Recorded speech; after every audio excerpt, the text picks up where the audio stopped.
Sister குஷி குஷியா இருக்கிறீங்களா? ஓம் சாந்தி brother. குஷி குஷியா இருக்கிறோம். Okay sister. பின்ன இந்த மாதம் நம்ம அப்பாவுடைய பிறந்த நாள், மகா சிவராத்திரி வருது. நெறைய பேருக்கு அது சிவனுடைய பிறந்த நாள்ன்னே தெரியாது. தெரியாம ஆமா.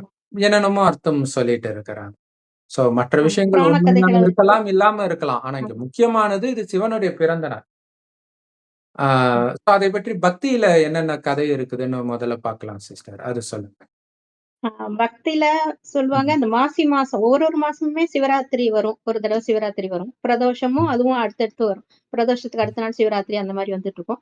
ஆனா, அந்த மாசி மாசம் இந்த உத்தராயண காலம் ஆரம்பிச்சு முதல்ல வர்ற அந்த மாசி மாசத்துல வர்ற சதுர்த்தசி, தேய்பிறை சதுர்த்தசியில வர்ற சிவராத்திரி தான் மகா சிவராத்திரி அப்படின்னு எல்லாரும் கொண்டாடுவாங்க. அந்த நேரத்துல தான் அந்த சூரியன், சந்திரன், பூமி எல்லாமே ஒரே நேர்கோட்டுல வருது. அப்ப வந்து நமக்கு அங்க மேல இருந்து பரந்தாமத்திலேருந்து சிவபகவான்ட்டேருந்து நமக்கு அந்த சக்தி கிடைக்குது. அதாவது மனசு வந்து எழுச்சி பெறுற நேரம் அப்படின்னு சொல்லுவாங்க. ம். ஆம் மனம் வந்து இப்ப எப்படி கடல் அலைய பார்த்தா ம ம பௌர்ணமி, அமாவாசை டயத்துல கடல் பொங்கும்ல, அதே மாரி நம்ம உடம்புலயும் 3ல 2 பாகம் நீர் தான் இருக்கனால, அந்த நேரத்துல வந்து மனோ வேகம் ஜாஸ்தியா இருக்கும் அப்படின்னு சொல்லுவாங்க. அதே மாரி அந்த சிவராத்திரி நேரங்கள்லயும் நம்ம அவேர்னஸ் கூடக்கூடிய நேரம்.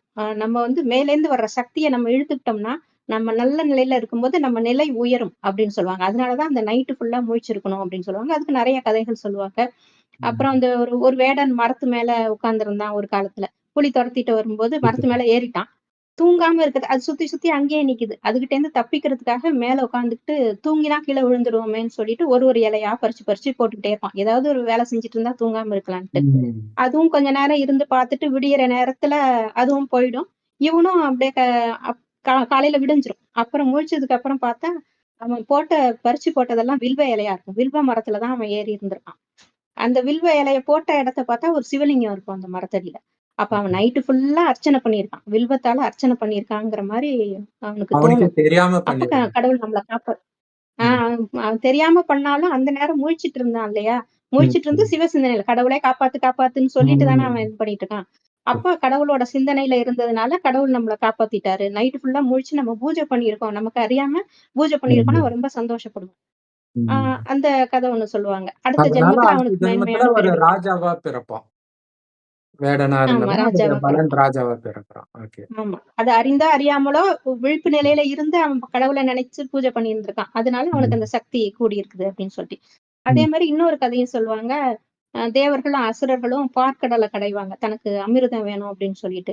அப்ப அசுரர்கள் ஒரு பக்கம், தேவர்கள் ஒரு பக்கம் வாசுகி பாம்ப வந்து கயிறாக்கி அம் ஒரு மரத்துக்கு நடுவுல வந்து சுத்தி கடைஞ்சுகிட்டு இருப்பாங்க. மேருமலைய மத்தாக்கி கடைஞ்சிட்டு இருக்கும்போது, மாறி மாறி கடைஞ்சுக்கிட்டே இருப்பாங்க. கடைசியில என்ன ஆகும், வாசுகி பாம்பு தாங்காம வாய் வழியா விஷத்த கக்க ஆரம்பிச்சுரும். அந்த அமிர்தம் வர்றதுக்கு முன்னாடி. விஷத்த கக்குன உடனே அமிர்தம் வர நேரத்துல இதுவும் வரும். அப்ப அந்த விஷத்தோட இது தாங்க முடியாம மக்கள்லாம் ரொம்ப கஷ்டப்படுவாங்க. தேவர்கள், அசுரர்கள் எல்லாருமே ரொம்ப கஷ்டப்படுவாங்க. இது அப்படியே உலகம் ஃபுல்லா பரவுச்சுன்னா, யாருமே இருக்க முடியாது. தாங்க முடியாது. இத என்ன செய்றதுன்னு சொல்லிட்டு சிவபகவான்ட்ட போய் எல்லாரும், இதுக்கு ஏதாவது ஒரு வழி செய்யுங்க. எங்கள காப்பாத்துங்க, காப்பாத்துங்கன்னு தேவர்கள், அசுரர்கள் எல்லாருமே மன்றாடுவாங்க. அப்ப சிவபெருமான் வந்து அத அப்படியே வாங்கிடுவாரு. அந்த விஷத்த எடுத்து அவர் அப்படியே குடிச்சிருவாரு. தனக்குள்ள அடக்கிக்கிறாரு. அந்த விஷம்லாம் ம மக்கள வந்து கஷ்டப்படுத்தக்கூடாது. இந்த உலகம் அழியக்கூடாது அப்படிங்கிறதுக்காக இந்த உலகமே அழிஞ்சிரும். அந்த அளவுக்கு மோசமா இருக்கும் அந்த விஷம். அத எடுத்து குடிச்சிடுறாரு. குடிச்சு இங்க இங்க வந்த உடனே அப்படியே பார்வதி தேவி வந்து அத புடிச்சு நிப்பாட்டிருவாங்க. அதுக்கு மேல விஷம் இறங்கக்கூடாதுன்னு சொல்லிட்டு அது அங்கேயே நின்னுடும். அப்படின்னு சொல்லுவாங்க. அந்த இடத்துல தான் அந்த ப்ளூ கலர்ல சிவபெருமானுக்கு இருக்கும். திருநீலகண்டர் அப்படின்னு சொல்லுவாங்க. அப்ப வந்து எல்லாம் சரியாயிடும். அப்ப எல்லாம் சுத்தமாகி அ அமிர்தம் வரும். பாற்கடல்லேருந்து அமிர்தம் வரும். அப்புறம் அந்த காமதேனு வரும். லட்சுமி வருவாங்க. இந்த மாரி ஒண்ணு ஒண்ணா நல்ல விஷயங்கள்லாம் பாற்கடல்லேருந்து வரும் அப்படின்னு சொல்லுவாங்க. அது வந்து பிரதோஷ நாள்ல ஆரம்பிச்சு, அந்த முடியிற நேரம் வந்து சிவராத்திரியா அப்படி இருக்கும். அவங்களுக்கு எல்லாம் கிடைச்சது வந்து சிவராத்திரி அந்த மாரி டைம்ல கிடைச்சது. அந்த கதை சொல்லுவாங்க பக்தியில. ம். இது வந்து தேய்பிறை சதுர்த்தசியில தான் வரும். அப்ப கடவுள் வந்து தேய்பிறை ஆகுற நேரத்துல வந்து நம்மள வந்து காப்பாத்துறாரு. அந்த மாசி மாசம் வர்றது. அதனால இந்த ஒரு ஒரு வருஷமும் அத வந்து அதோட நினைவா கொண்டாடிட்டே இருப்பாங்க. அந்த ஒரு ஒரு வருஷமுமே நம்ம தமிழ் பஞ்சாங்கம், கேலண்டர் படி இந்த 3 கோள்கள் எல்லாமே ஒண்ணா வரும். சூரியன், சந்திரன், நம்ம பூமி. அப்புறம் பரந்தாமத்துல சிவபெருமான் இருக்கிற அந்த இடமும் வந்து நேரா வந்துருது. அது வந்து 5000 வருஷத்துக்கு ஒரு தடவ தான். பரந்தாமமும் அதுக்கு நேரா வருது. இப்ப நம்ம 3 சொல்றோம் இல்லையா? இந்த ம். 3க்கு நேரா அந்த பரந்தாமமும் ஒரே நேர்கோட்டுல வரும்போதுதான், அது வந்து 5000 வருஷத்துக்கு ஒரு தடவ தான் அது நடக்கும். அப்ப ம். வந்து பகவான் வந்து ஈர்க்கப்படுறாரு. நம்மலாம் கஷ்டப்படும்போது எப்படி இந்த பார்க்கடல கடையும்போது, விஷத்த கக்கும்போது தாங்க முடியாம மக்கள் கதறுவாங்க இல்லையா? தேவர்களும், அசுரர்களும். காப்பாத்துங்க, காப்பாத்துங்கன்னு. அதே மாரி நேரம் வந்து 5000 வருஷத்துக்கு ஒரு தடவ வருது. அப்ப அந்த 5000 வருஷத்துக்கு ஒரு தடவ பகவானே இறங்கி வராரு. இறங்கி வந்து ஒருத்தர் உடம்புல வந்து இந்த ஞானத்த சொல்றாரு. என்ன நடக்கிறது? சிருஷ்டியோட ரகசியம் என்ன? முதல் இடைக்கடை என்ன? அப்படிங்கிறத எல்லாம் விளக்கி சொல்றாரு. அப்புறம் நம்ம வந்து அமரர்களா மாத்துறாரு. அந்த கதையில வர்றது அந்த ரகசியமே அதுதான். எப்படி தேவர்கள வந்து அமரர்களா மாத்துனாரு? எப்படி பூமிய அழிவுல இருந்து காப்பாத்துனாரு? அப்படிங்கிறது அந்த கதையே. அது வந்து இப்போ ஒரு 5000 வருஷத்துக்கு ஒரு தடவ நடக்குது. அத பிரதர் நீங்க அத விளக்கமா சொல்லுங்க. அந்த ஞானம் என்னங்கிறத. Correct sister. இது வந்து சிவராத்திரியை பற்றி ஆ இந்துக்கள் மட்டும் இல்ல, எல்லா மதத்தினரும் புரிஞ்சுக்க வேண்டியது மட்டும் இல்ல, கொண்டாட வேண்டியது. ஏன்னா, இப்ப இயேசு மூலமாக கிறிஸ்தவ மதம் உருவாகுது. முகமது நபி மூலமாக முஸ்லிம் மதம் உருவாகுது. ஆனா, இவங்கலாம் மதஸ்தாபகர்கள் வேற வேற. அந்த பிரிவினை இருக்கலாம். ஆனாலும் எல்லோரும் ஒரு ம். கடவுள் தானே. பரமபிதா, பரலோகத்தில் இருக்கும் பரமபிதான்னு சொல்லிட்டு தான் அடுத்தது அவங்க பிரேயர ஸ்டார்ட் பண்றாங்க. அதே மாரி அல்லாஹ் ஒருவர்ன்னு சொல்லி தான் அவங்களுடைய பிரேயர் இருக்குது. அப்ப ம். கடவுள் ஒருத்தர் தான்றதுல யாருக்கும் எந்த மறுப்பும் கிடையாது. ம். அந்த கடவுளுடைய பிறந்த நாள் இது. இப்ப நாம சிவன் ம். இந்த பூமிக்கு வந்தாருன்னு சொல்றோமே, அவரு வந்தாருன்னா, அப்ப வேற எங்கேயோ இருந்து வந்திருக்கிறாருன்னு அர்த்தம். இந்த இடத்தை சார்ந்தவர் ம். கிடையாது. அதனால தான் பரலோகத்தில் இருக்கும் பரமபிதாவேன்றாங்க. எங்கும் நிறைந்த பரமபிதாவே சொல்லல. இந்து மதத்துல இது ஒரு பெரிய தப்பு பண்ணிட்டாங்க. எல்லா இடத்துலயும் இருக்கிறார். இப்ப எல்லா இடத்துலயும் இருக்கிறாருன்னா, அவரு வந்தாருன்னா எப்படி நம்புவாங்க? இல்லையா? அவரோட ஆற்றல் எல்லா ம். இடத்துலயும் அவரு நெனச்சா வரலாம். ஒரு செகண்ட் வந்துட்டு போலாம். அவரு நெனைக்கிற நேரத்துல அவரு வந்துட்டு போலாம். சக்தி குடுக்கலாம் நமக்கு. ம். ஆற்றல் அவ்வளவு நிறைஞ்சிருக்குது. அததான் அவரு பரவி இருக்கிறாரு, நிறைஞ்சிருக்கிறாருன்னு சொல்ட்டாங்க. அது வந்து கீதையில நெனச்சா அவரால ஒரு வர சில முடியும். விஷயங்கள் என்னன்னா, இப்ப கீதையில வந்து ரகசியமும் இருக்குது. சில தவறும் இருக்குது. ஏன்னா எழுதுனது மனிதர்கள். அதனால என்ன ஆயிடுதுன்னா, ம். தவறுடைய பவர் தான் அதிகமா இருக்குது. மக்களுக்கு அதான் புடிக்குது. கடவுள் எங்கும் நிறைந்தவர். ஆ விஜய் 100 பேர அடிச்சா அதான் மக்களுக்கு புடிக்குது. ஆனா நிஜத்துல அவரால அடிக்க முடியாது. இல்ல 100 பேர எப்படி அடிக்க முடியும்? ம். அதே மாரி ம். கடவுள் வந்து சர்வ சக்திவான். ஆனா மனிதர்கள் நெனைக்கிற சக்தி கிடையாது. அவரு நெனச்சா எது வேணாலும் பண்ண முடியும். பூமிய பொளக்க முடியும். இப்படியெல்லாம் பைபிள்ல கூட காட்டியிருப்பாங்க. அது அவருடைய விஷயம் கிடையாது. இதெல்லாம் பக்தியில மனிதர்களாக கடவுளை நினைத்து கற்பனையாக எழுதுனது. ஆனா அவரை பற்றி உண்மையான விஷயம் அவரே வந்து சொல்லும்போது தான் தெரியும். அவரு இந்த பூமிக்கு வந்ததுனால தான் அவருக்கு மகிமை. வந்து அதாவது ம். அவருடைய பிறந்த நாள சிவராத்திரின்னு கொண்டாடுறோம். அப்ப நெறைய கேள்விகள் வரணும். ஏன் ராத்திரின்னு கொண்டாடுறோம்? இப்ப கிருஷ்ண ஜெயந்தின்றோம், காந்தி ஜெயந்தின்றோம். அது பிறந்த நாள். இங்க ஜெயந்தின்ற ம். வார்த்தை சொல்ல மாட்றோம். ராத்திரின்னு சொல்றோம். ம். ஜெயந்தின்னு சொல்லியிருந்தா கண்டுபிடிச்சிருப்பாங்க. இது சிவன் ஆனா ஹிந்தியில வந்து சிவ ஜெயந்தின்னு சொல்லுவாங்க. சிவனுடைய பிறந்த ம். நாள். ஆனா அத ஏன் சிவராத்திரின்னு சொல்றோம்? ஏன் ராத்திரி பிறக்கிறதா காட்டுறாங்க? அப்படிங்கிற ஒரு கேள்வி ம். இருக்குது. இன்னொன்னு, அவரு என்ன பண்ணாரு? ஏன்னா எதுவும் பண்ணாதவருக்கு பிறந்த நாள் கொண்டாட மாட்டாங்க. இல்லையா? ஏதோ ஒண்ணு பண்ணா தானே ம். உலகமே கொண்டாடும். ம். அப்ப அப்படி என்ன ம். பண்ணாரு? அந்த விஷயம் தெரியணும். எல்லாத்துக்கும் மேல எப்ப வந்தார்? இது ரொம்ப ரொம்ப முக்கியமான ம். விஷயம். ஏன்னா இந்த விஷயத்துல தான் இந்துக்கள் அனாதையாக இருக்கிறோம். முதல்ல அப்பா ம். யாருன்னு தெரியல. கிறிஸ்தவர்கள் வந்து இயேசு அப்பான்றாங்க. அவரு அப்பாவா இல்லையான்றது வேற. ஆனா தெளிவா இயேசு அவரு இந்த டைம் பிறந்தாரு. ஒரு குத்துமதிப்பா 2000 வருஷம் முன்னாடி பிறந்தாரு. இது தெரியுது. முகமது நபி இந்த டைம் ம். வந்தாருன்னு அவங்களுக்கு தெரியுது. ஆனா, ம். இந்து மதத்தை யார் தோற்றுவித்தார்ன்னு தெரியாது. இத்தனை கடவுள்கள் வணங்குறாங்களே, இவங்கலாம் யாருன்னு தெரியாது. ஆ ம். சோ இத்தனை விஷயத்துக்கான பதில் இந்த சிவராத்திரியில தான் இருக்குது. ம். எப்படி இந்த பதில் இருக்குன்னா, இந்த பதில சொல்றவரே சிவன் தான் அதுக்கு தான் வராரு. அவர் வரும்போது தான் தெரியுது, ம். இதுவரைக்கும் நம்ம பண்ணது எல்லாமே ஒரு ஏதோ ஒரு நம்பிக்கையின் அடிப்படையில பார்க்கறதெல்லாம் கும்பிட்டுட்டு இருந்தோம்.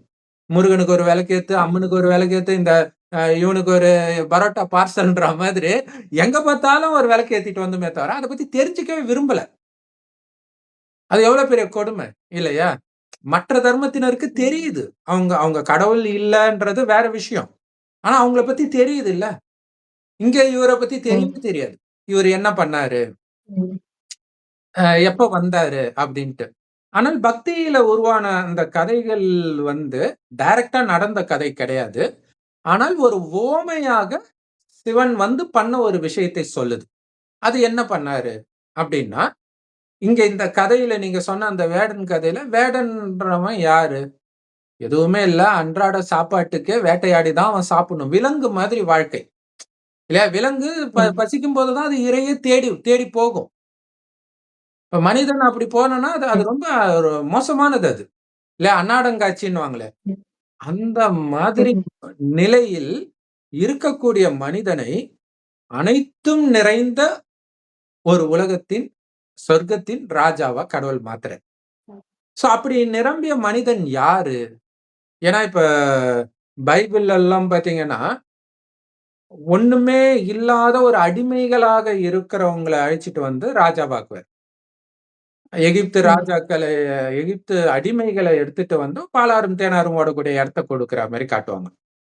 அடுத்தது ஒருத்தன் ஆடு காணோம்னு ஆட்ட தேடிட்டு போவான். அவன புடிச்சு கடவுள் ராஜாவாக்குவார்.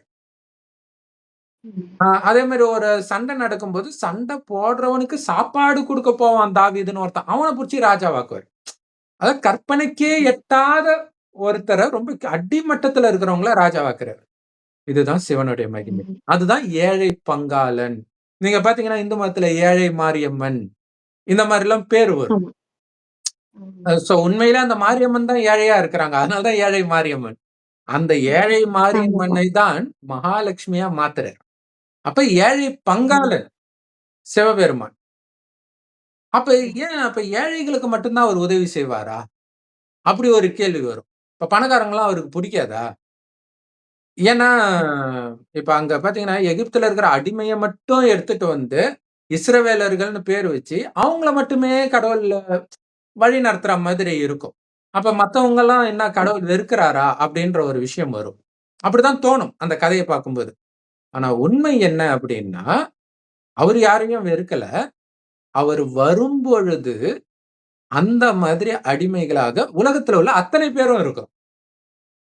அந்த மாதிரி ஏழைகளாக உலகத்துல உள்ள அத்தனை பேரும் இருக்கிறோம். அதுதான் கலியுகத்துடைய இறுதி. இந்த 5000 வருட காலச்சக்கரத்தின் இறுதியில, அதாவது கலியுகத்தின் கடைசியின் ஒரு வருடம் சிவபெருமான் வரும்போது மனிதர்களுடைய நிலை அப்படி இருக்குது. இங்க பணக்காரன்னு சொல்லிக்கிறவன் கூட உண்மையிலே பணக்காரன் கிடையாது. அவன் அவன் வந்து கம்பேர் பண்ணி பணக்காரன்னு சொல்லிக்கிறான். ஆனால் நிம்மதியா இருக்க முடியுதா? இப்ப இருக்கிறவங்கள்ட்ட.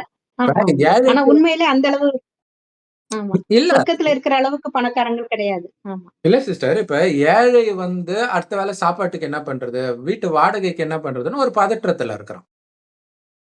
பணக்காரனாவது நிம்மதியா இருக்கிறானா? அவன் போட்ட ஷேர் எல்லாம் விழுந்துடுமான்னு பயப்படுறான். அ இருக்கிற காசுக்கு ஐடி ரெய்டு வந்துடுமான்னு பயப்படுறான். அவனும் பதற்றத்திலே இருக்கிறான். அப்ப அது ஏழை தானே அவன். ஏழைக்குள்ள அதே பயம் அவனுக்கும் இருக்குது.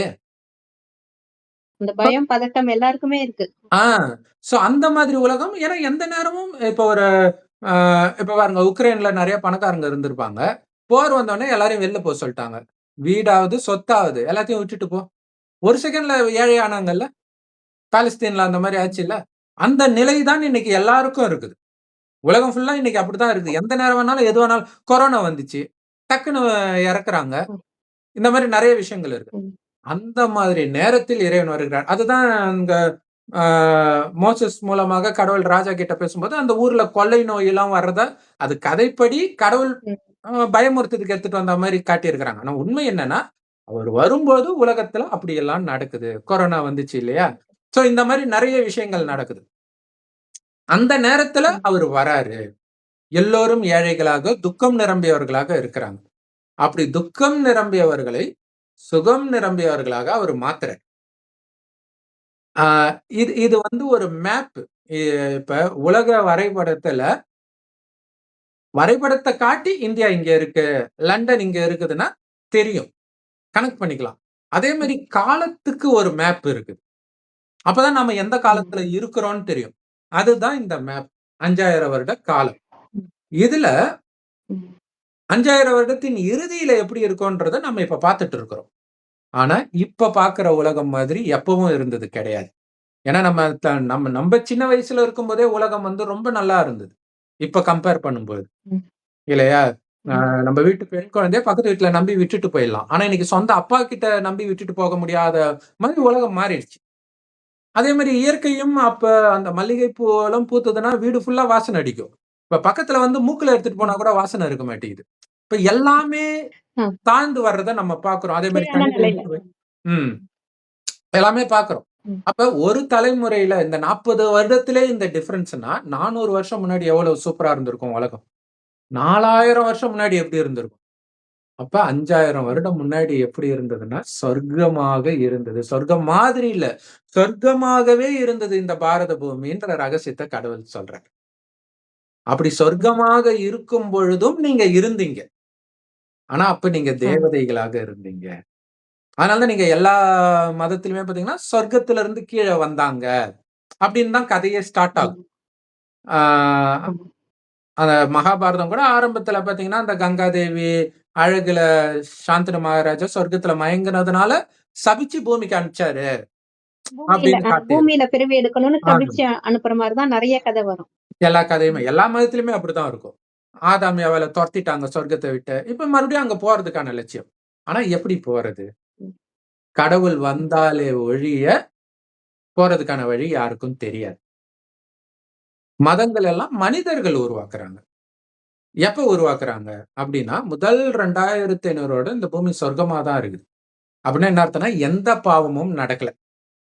சதா ஆனந்தம் தான். எவ்வளவு பணக்காரர்களா இருப்போம்னா, தங்க செங்கற்களால் கட்டப்பட்ட மாட மாளிகையில இருப்போம். ஆ சிங்கமும், பசுவும் ஒண்ணா தண்ணி குடிக்கும். சிங்கத்துக்கு கூட இன்னொரு விலங்குக்கு துக்கம் கொடுக்கணுன்ற எண்ணம் இல்லாத ஒரு உலகம். ஆனா இன்னைக்கு எவ்வளவு துக்கம் இருக்குது. இல்லையா? கூட இருக்கிறவங்களே துரோகியா மாறுறாங்க. குடும்பத்துல இருக்கிறவங்களே துரோகியா மாறுறாங்க. கொலை பண்றாங்க. இதெல்லாம் நடந்துட்டு இருக்குது. அப்படி இருந்தவர்கள் இன்னைக்கு இப்படி ஆயிட்டோன்றது தான் கோயில் கோபுரத்துல இருக்கிறது. பூஜிக்க தகுந்தவர்களாக ஒரு சிலை இருக்கும். இன்னொரு பக்கம் காமத்துல ஈடுபடுற மாரி இருக்கும். இன்னொரு பக்கம் கொலை பண்ற மாரி இருக்கும். இதெல்லாம் பாரதத்துடைய வரலாறு. அப்படியே இறங்கி வந்துட்டோம். இப்ப இறங்கி இறங்கி வர்றது. அப்படி இறங்கி வர்றதுக்கு தரம் 5000 தாழ்ந்துரு வருஷம். நம்ம குணத்துல கீழ இறங்கிர்றாங்க. அந்த தரம் தாழ்ந்துருது அந்த குணத்துல. அதுதான். கரெக்ட், எல்லாமே இயற்கையும் அதே மாரி தான் இப்போ தரம் தாழ்ந்து தான் போயிடுச்சு. கரெக்ட். மனித மனிதர்கள் மாரியே குணம் இயற்கையும் தாழும் அஃபெக்ட் பொழுது ஆயிடுச்சு. இயற்கையும் தாழ்ந்து தான் ஆகும். அவன் குணத்துக்கு ஏற்ப தான் உலகம் மாறும். அப்ப இப்படி இறங்குறதுக்கு 5000 வருஷம் ஆகுது. ஆனால் இப்ப ஒரு நொடியில மறுபடியும் ஏத்துறார். அதே சொர்க்கத்தின் உச்சத்துக்கு நான் உன்னை அழைச்சிட்டு போறேன். அதுக்கு தான் நான் வந்திருக்கிறேன்ற. அப்ப அதுக்கு என்ன பண்ணணும்? அப்ப சொர்க்கத்துடைய குணாதிசயத்த சொல்றார். சொர்க்கத்துல நீங்க தேவதையா இருக்கும் பொழுது, காமம், கோபம், பற்று பேராசைன்னா என்னன்னே தெரியாது. காரணம் உடல்ன்ற உணர்வே அங்க இருக்காது. இந்த உடலை இயக்கக்கூடிய ஆத்மா நான்ற உணர்வுல இருப்பீங்க. உடம்புல தான் இருப்பீங்க.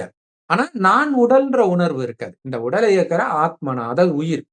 அது பூர்வ மத்தியில நட்சத்திரமா ஜொலிக்கிறனால தான் பொட்டு வைக்கிறோம். அந்த ஆத்மா தான் கண் வழியா பாக்குது, வாய் வழியா பேசுது, எல்லா காரியத்தையும் செய்யுதுன்றது சதா ஞாபகம் இருக்கும் சொர்க்கத்துல எல்லோருக்குமே. அதனால ஆத்மாவை பார்த்து தான் அவங்க பேசுவாங்க. அவங்க கவனம் இயல்பாகவே அங்க தான் இருக்கும்.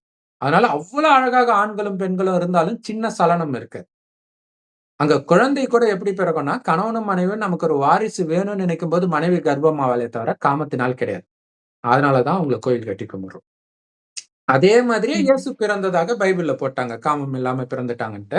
ஆனா சொர்க்கத்துல அத்தனை பேரும் அப்படித்தான் பிறந்தோம். நாமளே தான் அப்படி இருந்தோம். அதுதான் நம்மளுடைய உண்மையான குணம். இப்பவும் குழந்தை பிறக்கும்போது தூய்மையா தானே இருக்குது. இல்லையா? கொஞ்சம் கொஞ்சமா நம்ம தான் கெடுக்கிறோம். இந்த சமுதாயத்த பார்த்து பார்த்து கெட்டு போகுது. ஆனா இந்த கெட்டு போகாத சமுதாயமாகவே இருந்தா அதுவும் கெட்டு போகாது. அந்த மாதிரி சமுதாயம் இப்ப உருவாக போகுது. ஆனா அங்க யாரு போவா? அப்படி ஆனவங்க தான் போக முடியும். அப்படி நீங்க தான் இப்ப மாறணும். உங்க குணத்தை மாத்திக்கிட்டீங்கன்னா, இந்த குணத்த தான் ஆத்மா அடுத்த ஜென்மத்துக்கு எடுத்துட்டு போகும். அப்ப சொர்க்கத்திற்கான குணத்தை இப்பவே எடுத்துட்டு வாங்கன்றாரு. அப்ப அத எப்படி எடுத்துட்டு வர்றது? யார ரோல் மாடலா வைக்கிறது? இல்ல இன்னைக்கு மனிதர்கள் வந்து சினிமா நடிகர்கள ரோல் மாடலா வைக்கிறாங்க. அரசியல்வாதிய, தலைவர்கள் யாரெல்லாம் எல்லாருக்குள்ளயும் பலகீனம் இருக்கும். மகாத்மா காந்தி எடுத்தா அவரு எதிர்த்து நெறைய விஷயங்கள் போடுறாங்க. அப்ப அப்ப என்ன ஆகுது? மீண்டும் மீண்டும் கெட்ட விஷயங்கள் வந்துடுது. சரி மதத்தின் கதைகள பார்த்தீங்கன்னா, அதிலுமே மோசமான விஷயங்கள் இருக்கும். அப்ப நம்மள யாரு வழி நடத்துறது? பரிசுத்த போதகரேன்னு அதனால தான் இயேசுவ கூப்பிடுறாங்க. இயேசு சொல்றாரு, "எவன்டா பரிசுத்தன்? பிதாவை தவிர ஒருத்தனும் கிடையாதுன்னு" சொல்றாரு. அந்த ஒண்ணுத்துக்கே சல்யூட் வைக்கணும் இயேசுக்கு.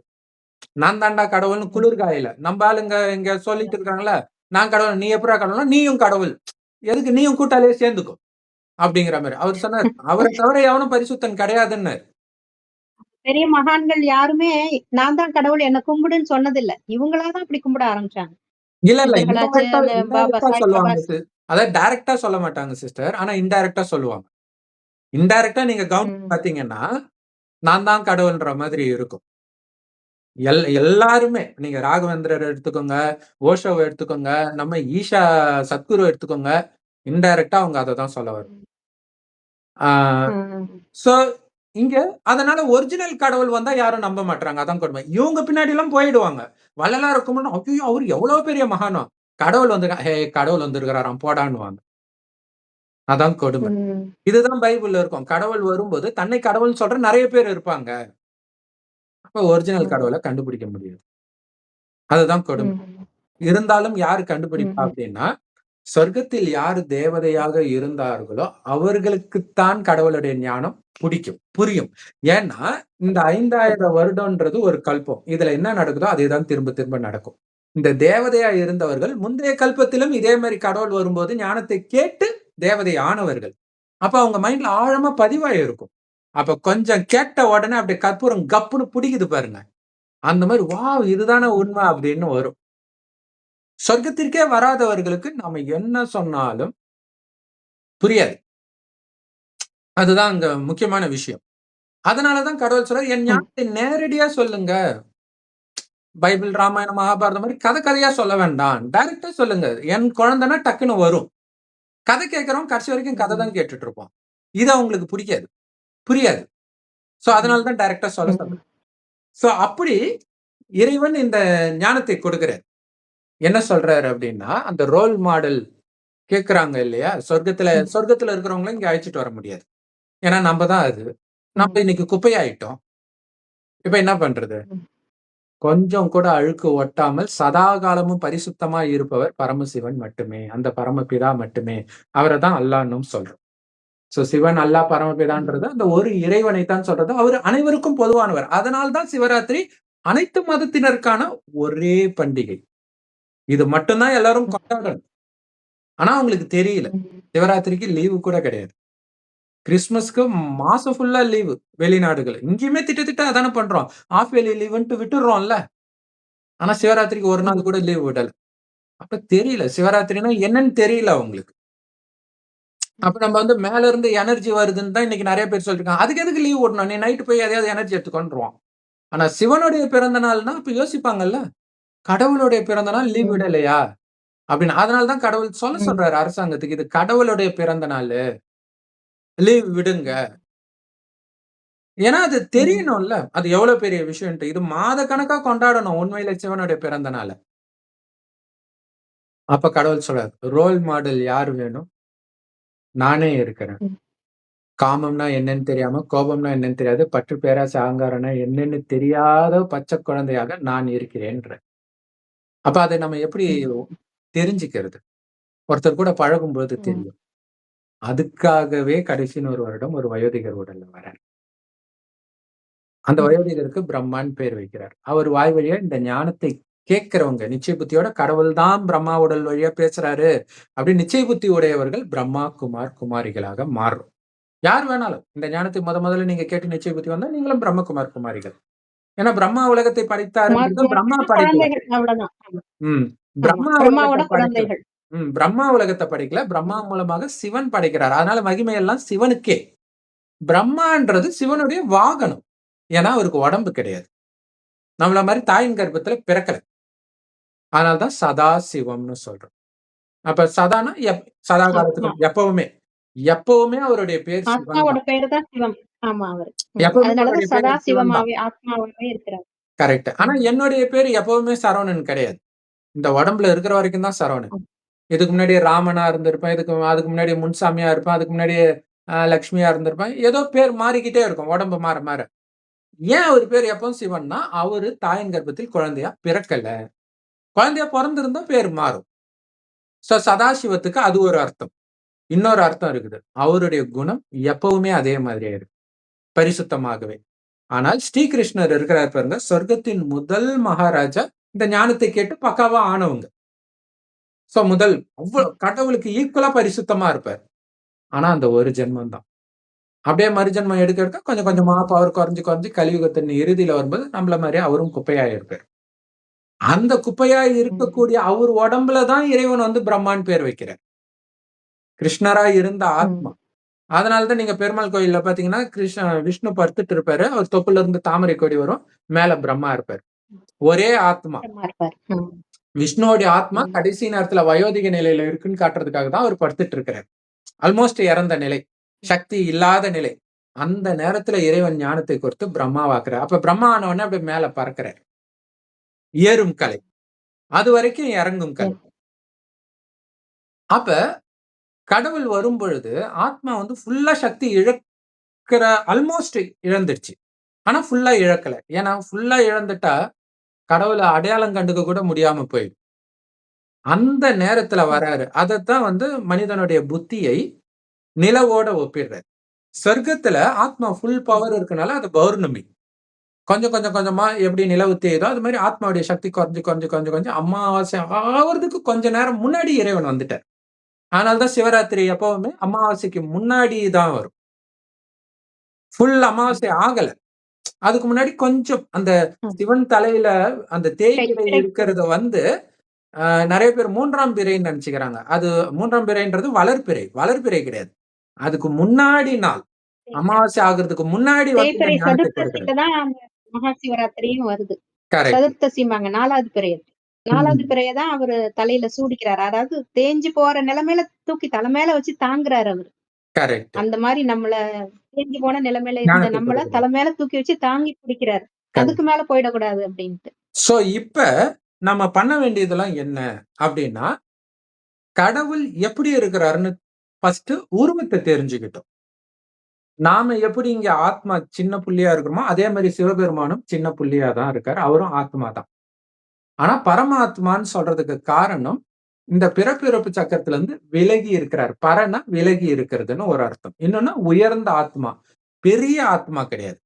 உயர்ந்த ஆத்மானா குணத்தில் உயர்ந்தவர், எப்பவுமே பரிசுத்தமா இருக்குது. அந்த தூய்மை தான் உயர்ந்த குணமே. சோ அதே மாதிரியே நம்மள ஆக்குறாரு. யார? அமாவாசையாக ஆக இருந்த நம்மள ஆக்குறாரு. அதனாலதான் நீங்க மேல்மலையனூர் போன்ற நிறைய கோயில்கள்ல வந்து அமாவாசை அன்னைக்குதான் விசேஷம்.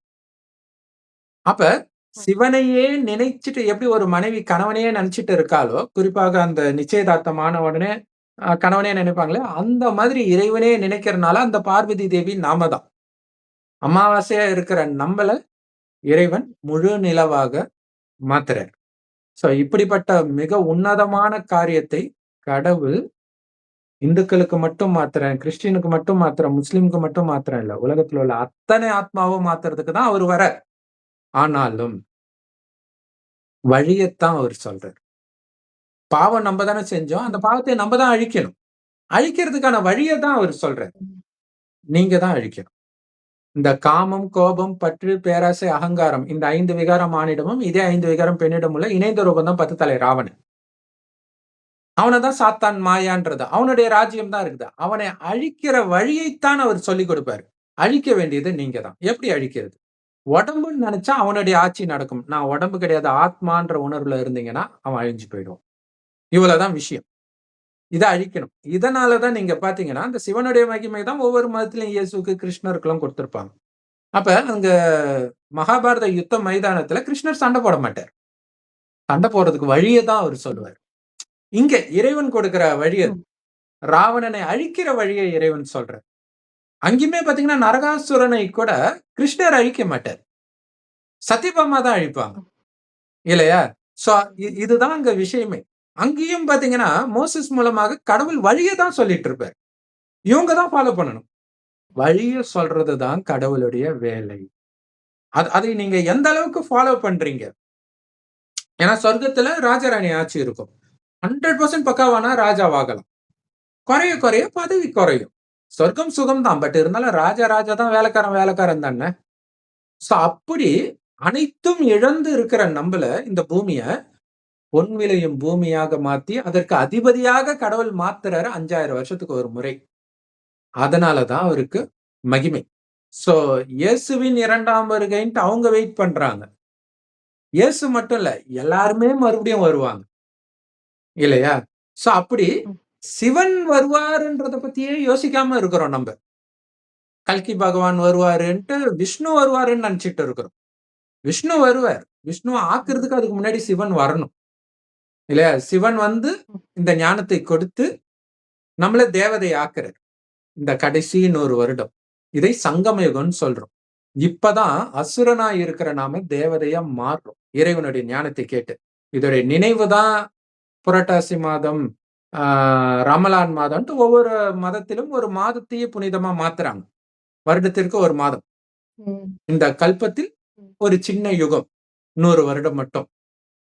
இறைவன் இந்த ஞானத்தை கொடுக்கிறது. சோ அதே மாரி பைபிள்ல வந்து பாவிகளை ரட்சிக்கவே நான் வந்தேன். இயேசு சொல்றது எல்லாம் உண்மையிலே இப்ப கடவுளுடைய மகிமை.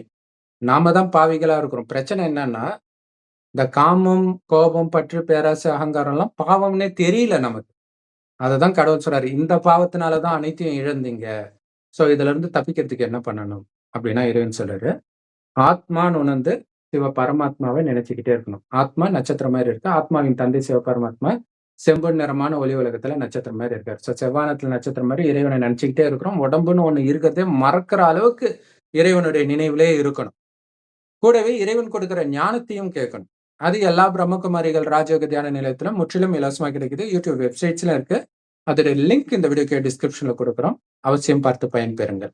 அடுத்தது சிஸ்டர் சொன்ன கதையில வந்து அந்த பாற்கடல கடையும் பொழுது, அந்த பாம்பு வந்து விஷத்த கக்கி சிவன் அத குடிச்சிட்டாரு அப்படின்னு சொல்றது என்னன்னா, ஆமா. உலகம் அழியிற நிலைமை கடவுள் வந்து ஞான காப்பாத்துறாரு. கடல் ம். அவரு.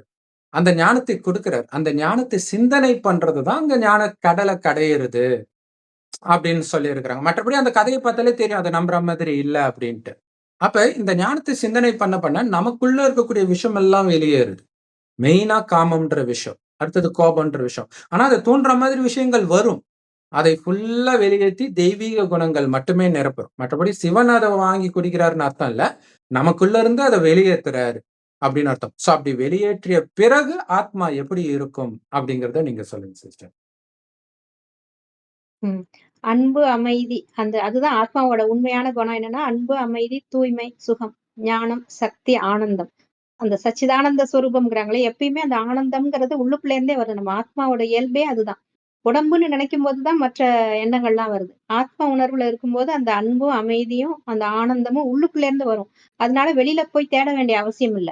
இப்ப இருக்கிற மாதிரி ஏதாவது பார்த்தா தான், ஏதாவது கேட்டா தான், ஏதாவது என்ஜாய் பண்ணா தான், டூர் போனா தான் அப்படின்ற சந்தோஷம் வெளியில போய் தேட வேண்டிய அவசியமே இல்ல. அப்புறம் மத்தவங்கள்ட்ட இருந்து அன்ப எதிர்பார்த்தா தான் நமக்கு சந்தோஷம் அப்படிலாம் கிடையாது. மத்தவங்க அன்பு குடுத்தா தான் நமக்கு சந்தோஷம் அப்படிலாம் இருக்காது. உள்ளுக்குள்ள இருந்தே நமக்கு ஆனந்தமா வந்துகிட்டே இருக்கிறதுனால, அவங்க எதையுமே எதிர்பார்க்க மாட்டாங்க. அந்த ஆத்ம உணர்வுல சத்தியுகத்துல அப்படிதான் வாழ்ந்தோம் நம்ம எல்லாருமே. அப்படி வாழும்போது எதுக்கு அடுத்தவங்க எந்த ஆசையுமே இருக்காது. பற்று, ஆசையெல்லாம் இருக்காது. நம்மளோடது நம்மளோடதுன்னு சேர்க்கிறது தான் அந்த பற்று, ஆசை எல்லாம். அப்படி இருக்கும்போது அதுவும் பாவம்ங்கிறதே தெரியல. நம்மளோட குழந்தை இவனுக்காக இவ்வளவு சொத்து சேர்க்கணும் அப்படின்ட்டு தானே இந்த லஞ்சம் வாங்குறது, அளவுக்கு மீறி சொத்து சேர்க்கறதெல்லாம் நடக்குது. அது பற்றுனால வர்ற பாவம். அது வந்து பற்று, பாவம்ங்கிறதே தெரியாது. பற்றும் பாவம் தான், வெறுப்பும் பாவம் தான். ஒருத்தர் மேல வெறுப்பு வந்து அவங்க மேல வஞ்சம் தீர்க்கிறது, வன்மம் வைக்கிறது, இந்த மாரி கெட்ட குணங்கள் எல்லாமே பாவத்துல தான் சேர்த்து. என்ன கொலை அடிச்சாதான் பாவம்னு நெனச்சுட்டு இருக்காங்க. இந்த மாரி சின்ன சின்ன விஷயங்கள் கூட பாவம் செய்ய தூண்டுது. அதனால தான் நெறைய பாவங்கள் உலகத்துல நடக்குது. கண்டிப்பா. பூமியையும் அது மாரி தான் நான் சுத்தமாக்கிட்டான். தன்னோட கம்பெனி நல்லா இருந்தா போதும், நான் பணக்காரனா ஆகி போணும்னு அந்த மாசுபடுத்துறாங்க. தண்ணீய மாசுபடுத்துறாங்க, காற்று மாசுபடுத்துறாங்க. தன்னோட வசதிக்கு தகுந்த மாரி வெளியிடங்கள எல்லாம் வீணாக்குறாங்க. அதுவுமே பாவத்துல சேர்த்தி தான். அப்போ இயற்கைய பாழ்படுத்தும்போது, அந்த இயற்கை நமக்கு மறுபடியும் அதே தான் நமக்கு குடுக்கும். நம்ம என்ன குடுக்குறோமோ, அதே தான் நமக்கு கிடைக்க போகுது. இயற்கைக்கு நமக்கு கெடுதல் செய்றோம். இயற்கை நமக்கு இப்ப பொங்கி எழுந்துகிட்டு இருக்குது. அதனால தான் உலகம் மாறி உலகம் மாறும்போது, இதெல்லாம் அழியும்போது, இயற்கையும் பொங்கி நமக்கு அந்த நல்ல யுகத்த குடுக்கறதுக்கு தான் அதெல்லாம் நடக்குது. நம்ம செஞ்ச பாவத்த நம்மளே அனுபவிக்கிற மாரி ஆகுது. ஒண்ணு இப்படி அனுபவிக்கணும். வியாதியினாலயும் இந்த மாரி இயற்கை பேரிடர்னால அனுபவிப்போம். அப்படி இல்லன்னா, இறைவன நினைத்து நினைத்து அந்த பாவங்கள் எரியும்போது, இந்த கஷ்டம்லாம் பட வேண்டிய அவசியமே இல்ல. ஆத்ம உணர்வுல இருந்து கடவுள நினைக்கும்போது, நமக்கு இந்த கஷ்டம்லாம் இருக்காது. பாவங்கள்லாம் கரைஞ்சு போயிடுது. அவர்கிட்ட இப்ப எப்படி ஃபோன சார்ஜ்ல போட்டா சார்ஜ் ஏறிட்டே இருக்குமோ, அது மாரி ஆத்மாவோட சார்ஜ் எல்லாம் கம்மியாகி இப்ப லோ லெவல்ல இருக்குது. அவர நினைக்க நினைக்க நமக்கு சக்தி வருது. அப்ப நம்ம கஷ்டப்பட்டு பாவத்த கரைக்க வேண்டாம். அவர நெனச்சு நெனச்சு நம்மளே தூய்மையாகி பாவத்த அப்படி அழியுது. அப்ப இதுதானே நமக்கு ஈஸி. அவர நெனச்சு அதுதான் தியானம் அப்படிங்கிறது. ராஜயோக தியானம்ங்கிறது ராஜ்யத்தை அடையக்கூடிய அந்த தியானம் பண்றது. தியானம்னா அப்ப எண்ணங்களற்ற நிலையெல்லாம் நம்மளால கொண்டு வர முடியாது. ஏதாவது ஒரு எண்ணம் இருந்துகிட்டே இருக்கும். அப்ப அது நல்ல எண்ணமா மாறட்டுமே. கடவுள நெனச்சு என்னோட பாவங்கள்லாம் அழியட்டும். எனக்கு சக்தி கொடுங்க இறைவான்னு ஏதாவது ஒரு நல்ல எண்ணத்தோட இருக்கும்போது தான் அதுதான் நம்ம அதுவே தியானமாகுது. அவர நெனச்சு நெனச்சு நான் ஆத்மா அப்படின்னு நம்மள வந்து நிச்சயப்படுத்திக்கிறோம். இந்த ஆத்மாங்கிறத பதிய வைக்கிறோம். நம்ம ஆழ் மனசுல. இதுதான் சத்தியுகத்துல அந்த குணமா மாறப்போகுது. ஏன்னா ஆத்மாவோட இயற்கையில உள்ள இருக்கிறது மனசு, புத்தி, சுபாவம். சுபாவம்ங்கிறது சம்ஸ்காரம் அப்படின்னு சொல்லுவாங்க. நம்ம பிறவி குணம்னு சொல்றோம் இல்லையா? அந்த 3 தான் நம்ம ஆத்மாவோட பதிவா இருக்கிறது. இதுதான் ஒரு ஒரு ஜென்மமும் நமக்கு வருது. பாவ புண்ணியங்கள் செய்யறதுக்கு தகுந்த மாரி அடுத்தடுத்த ஜென்மங்கள் அமையுது நமக்கு. இப்ப கஷ்டப்படுறோம்னா, போன போன ஜென்மங்கள்ல ஏதாவது தப்பு செஞ்சிருப்போம். அதனால இப்ப அத கஷ்டப்பட்டுட்டு இருக்கோம். அந்த பாவத்த கரைக்கணும். இப்ப 63 ஜென்ம பாவம் நம்ம தல மேல இருக்குது. அத கரைக்கணும்னா இறைவன நினைத்து நினைத்து தான் அந்த பாவங்கள எரிக்க முடியும். மத்தபடி நம்ம இல்லாட்டி கஷ்டப்பட்டு அத அந்த இதெல்லாம் கலக்குற மாரி வரும். அந்த பாவத்துக்கு தண்டனை அனுபவிச்சு தூய்மையாகி, அப்புறம் கடைசியில முக்தி அடையிற மாரி வரும். அதனாலதான் அன்னைக்கு நைட்டு சிவராத்திரி அன்னைக்கு நைட்டு அன்னைக்கு ஒவ்வொரு வருஷமும் அந்த நினைவா தான் கொண்டாடிட்டு இருக்காங்க. சிவன் வந்து இந்த சொன்ன நாள் தான். ஒரு ஒரு கல்பத்திலயும் அதே தானே நடக்குது. ஆனா அந்த நாளுக்கும் ஒரு பவர் இருக்கு. அந்த வந்த நாள் வந்து திதிக்கிழமை இந்த இதெல்லாம் சொல்றாங்க இல்லையா? பஞ்சாங்கத்துல குறிக்கிறாங்க இல்லையா? அந்த பஞ்சபூதங்களுக்கு வந்து அந்த இயற்கையோட பேராற்றல் கிடைக்குது. அவர் வந்து இறங்கியிருக்காரு இல்லையா? அப்ப எப்படிப்பட்ட ஆற்றல் இருக்கும் அவருக்கு. அப்ப வந்து நமக்கு மனசெல்லாம் எழுச்சி அடையணும். நம்ம வந்து அவேர்னஸ்ன்னு சொல்றாங்க இல்லையா? அந்த ஆத்மாவ பற்றிய ஞானம் வர்றதான் அந்த அவேர்னஸ். அதெல்லாம் கிடைக்கும். அப்ப நல்ல எண்ணங்கள் பண்ணும்போது, அது இன்னும் கொஞ்சம் மேலோங்கும் நமக்கு. அதுக்கு தான் நைட்டு ஃபுல்லா சிவன நெனச்சு இந்த பஜனை பாடுறது, இதெல்லாம் பக்தி மார்க்கத்துல பண்றது. ஒரு ஒரு கோயில்லயும் போய் நம்ம வந்து நம்மள உணர்றது தான் சிவராத்திரி அன்னைக்கு கிடைக்கிறது நமக்கு ஞானம். அதனாலதான் நேரா உட்கார்ந்து அப்படி நம்ம தூங்கிட்டோம்னா அது ஒண்ணுமே தெரியாது இல்லையா? தூக்கத்திலே போயிடும். ஆத்மாவும் தூங்கும், உடம்பும் ரெஸ்ட் எடுக்கும். அந்த மாரி ஆயிடும். அதனால விழிப்பு நிலையில இருக்கணுங்கிறத தான் முழிச்சு உட்காருங்க அப்படின்னு சிவராத்திரி அன்னைக்கு மட்டுமாவது விழிச்சிருங்க, விழிச்சிருங்கன்னு சொல்றது. அப்பதான் அவர கொஞ்சமாவது உணர முடியும் அப்படிங்கிறதுக்காக. அது வந்து பக்தி மார்க்கத்துக்கு. அதுதான் பட் பிரதர் இங்க சொல்லலாம். வந்து இந்த ஞானத்த பொறுத்தவரைக்கும் கலியுகம் ஃபுல்லாவே இரவு தான். பா கடவுள் வந்த முழு இரவுதான். நாளும் நமக்கு சிவராத்திரி தான். அதனால முழு நாளும் இறைவன் நினைவிலே இருக்கிறோம். இதுதான் ஒரிஜினல் சிவராத்திரி. இதோடைய நினைவாக அவங்க பக்தியில வந்து ஒரு நாள் கண்ணு முழிக்கிறாங்க. இன்னொரு முக்கியமான விஷயம் என்னன்னா, ஈஷா யோகால வந்து ஒண்ணு சொல்லுவாரு. ஆ என்ன அப்டின்னா, இப்போ ஒரு சந்தோஷம் அனுபவம் ஆகுதுன்னா, அது எங்க அனுபவம் ஆகுது? உள்ள தான அனுபவம் ஆகுது. எதா இருந்தாலும் உள்ள தான அனுபவம் ஆகுது. ஆனா, அத எப்படி எடுத்துட்டு வருவாங்கன்னா, அவங்க ஒரு பயிற்சி குடுப்பாங்க.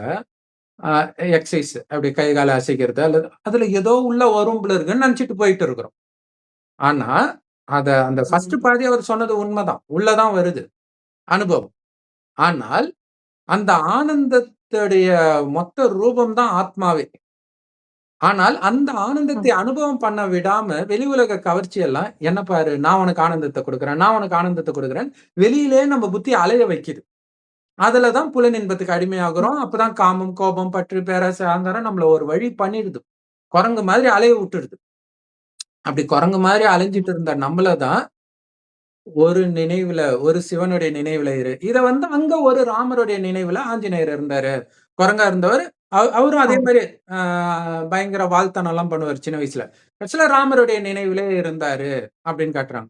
சோ அப்படியே ஒரு ஆமா. அந்த சிவனை நெஞ்சு தவிர நிமிர்த்தி காட்டும்போது உள்ள ம். ராமர் உள்ள ராமர் இருக்கிற மாரி காட்டுவாங்க. ஏன்னா, அவர் மனசு ஃபுல்லா ராமர் இருக்கிறாரு ஆ அப்படிங்கிறது. 24 மணி நேரமும் அவரை தவிர வேற எந்த சிந்தனையும் இல்லாம இருக்கிறது. இன்னொன்னு அவருடைய ஞானம். ம். இத மட்டுமே மைண்டுக்குள்ள போட, போட நம்ம புத்திய அலைக்கழிச்ச இந்த காமம், கோபம், பற்று, பேராசை, அகங்காரம் எல்லாத்துல இருந்து நம்ம விலகுவோம். தப்பித்தால் உள்ள இருந்தே அந்த ஆனந்தம் வரும். ஆனந்தமான அந்த மனநிலை வந்தாலே ஆனந்தமான உலகமும் வந்துரும்.